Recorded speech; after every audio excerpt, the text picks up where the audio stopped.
The Thunder. I mean, everyone loves the Thunder.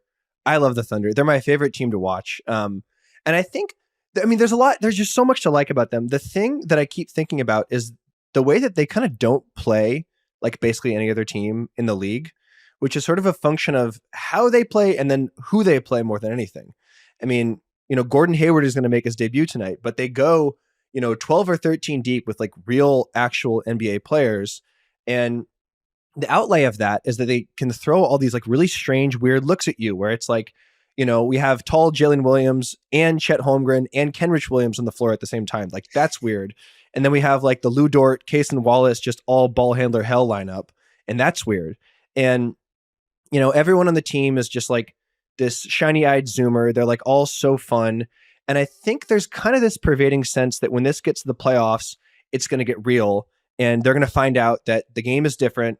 The game is more physical. I mean, Clippers Thunder, I think, which is happening on Thursday, is like the most enticing possible second round matchup because it's the oldest team and the youngest team in the league. And the kind of thesis I've been thinking about is the game different enough in the playoffs to the point that the Thunder will have to become normal? And is that even possible for them? And I don't think so. Like, I think Dagnall's a good enough coach, and I think everyone is energetic, there's that word again, and confident enough that they can just kind of play Thunderball, and I think they can win the finals. Maybe that's nuts. Well, it's maybe aggressive, but I don't think it's crazy. And I think it's interesting. I love the way that you framed that. Because they play 5 out, which like everybody does now, or so many teams do, or aspire to. But you're right. They do it with weird pieces. It's like if you're playing with action figures that come from different, like, different IP lines or whatever. And you're like, but we're going to make them play in that story. This guy is going to go into this world and he's not supposed to be there, where the guards are so physical that they sort of wind up resolving a lot of the big responsibilities. Like I would feel as comfortable with Lou Dort boxing somebody out as I would with Chet Holmgren doing it, right? Or like Jalen Williams being like 6'5", but also like 6'5" thick, like wide enough that he's like, I'm totally comfortable with him guarding 4s. And he's so subtly cubic. The pieces, there's so many that mix and match. Yeah, yes, exactly. I like that. Sorry. It's a square footage type situation. No, by all means. And so they've already had like that initial taste of were in the play-in last year. They win a game, they lose a game. So there's a general, introduction of what it means when it gets more intense. But stylistic, like they are a top 5 offense and a top 5 defense that has been able to play really big and small, but still kind of physical all around it. I don't think it's nuts to say that they can make a deep playoff run depending on how the seedings work out.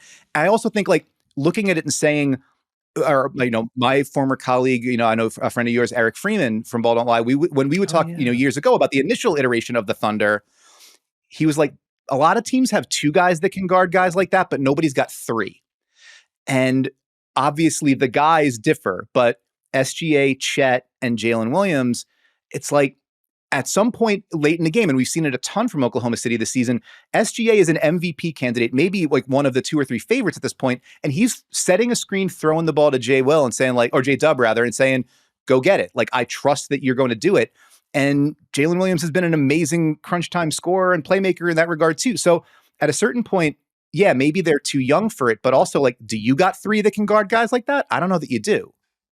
Yeah, they're not scared of anyone either. And the way they play 5 out, where it's just like they use the space, like they drive as well as any team in the league. I mean, Shea famously is just so good at driving, and is J Dub the little one? I mean, little. Is he the shorter Jalen Williams? Yeah. Yes. J Dub is Santa Clara. J Will is big, just tall J Will.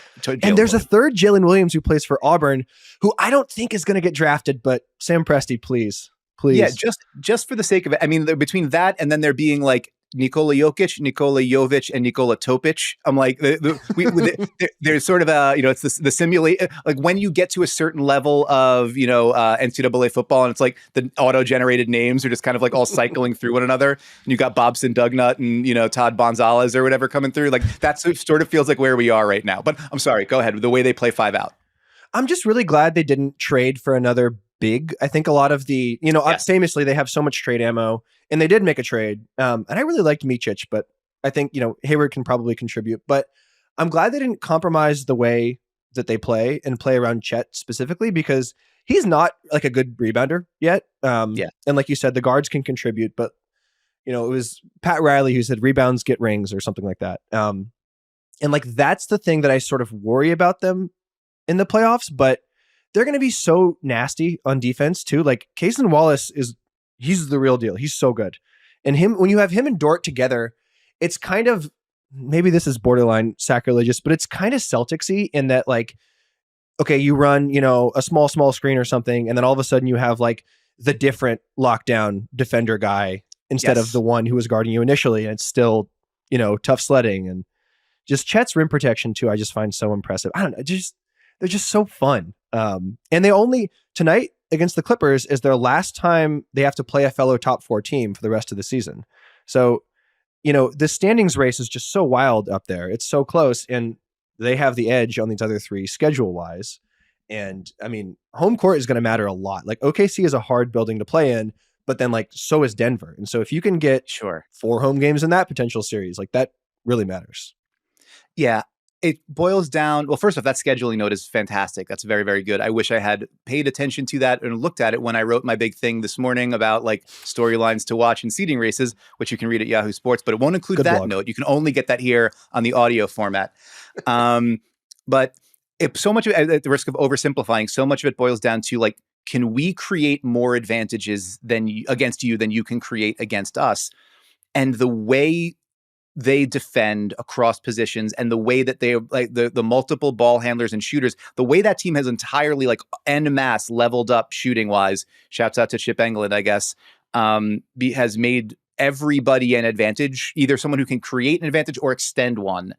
And they erase them on the other end. Yeah, I think it'll be fascinating to watch how the matchups shake out, but I do not think that your faith in them is unfounded. And I also don't think, whether they, win 1 series or 3 series or whatever, the joy of watching them has been one of the coolest things this season. Like progress isn't linear, but their arrow has just continued to point up, which is rad as hell.